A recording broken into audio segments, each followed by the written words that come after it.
صحیح بخاری میں آتا ہے جب نبی علیہ السلام کی وفات ہوئی تو حضرت عمر نے تلوار نکال دی کہ میں اس کی گردن کاٹ دوں گا جو کہے گا کہ نبی علیہ السلام فوت ہو گئے.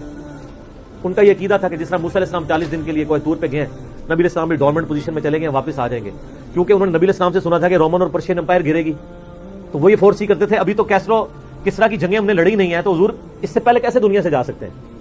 لیکن اللہ نے تو آپ کو پروفٹ بنوانا تھا نا، کہ آپ کے جانے کے بعد فتوحات کروانی تھی تاکہ پتہ چلے کہ پیچھے اللہ کھڑا ہے. تو بخاری کے الفاظ ہیں، حضرت عمر نے کہا میں اس کی گردن اتار دوں گا. حضرت ابوبکر آئے، انہوں نے حضرت عمر کو دیکھا، اگنور کر کے سیدھا حجرہ عائشہ میں گئے، نبی علیہ السلام کے مبارک کفن کو ہٹا کے آپ کے ماتھے پہ بوسہ دیا اور کہا یا رسول اللہ آپ پہ 2 موتیں جمع نہیں کرے گا، ایک موت تو سب کے نصیب میں ہے، اب تو ہمیشہ کی زندگی آپ کو اللہ نے آخرت کی دے دی ہے. اور پھر باہر نکلے، حضرت عمر کو کہا کہ عمر بیٹھ جاؤ. حضرت عمر نے بات نہیں سنی تو حضرت ابوبکر ممبر کی طرف چڑھے، ممبر پہ چڑھے اور لوگوں سے کہا کہ عمر کو اس کے حال پہ چھوڑ دو. حدیث کے الفاظ ہیں کہ لوگ حضرت ابوبکر کا ریگارڈ باقی اصحاب سے زیادہ کرتے تھے. حضرت عمر کو تنہا چھوڑ کے لوگ حضرت ابوبکر کی طرف متوجہ ہو گئے. پہلے وہ جو سارا میلہ ان کے گرد لگا تھا شفٹ ہو گیا.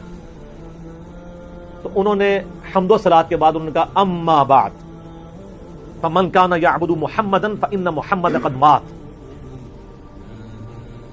سر کلیجے پہ کتنا بڑا پتھر رکھا ہوگا حضرت ابوبکر نے جملہ بولتے ہوئے کہ جو محمد کی عبادت کرتا تھا وہ جان لے کے محمد کو موت آ گئی.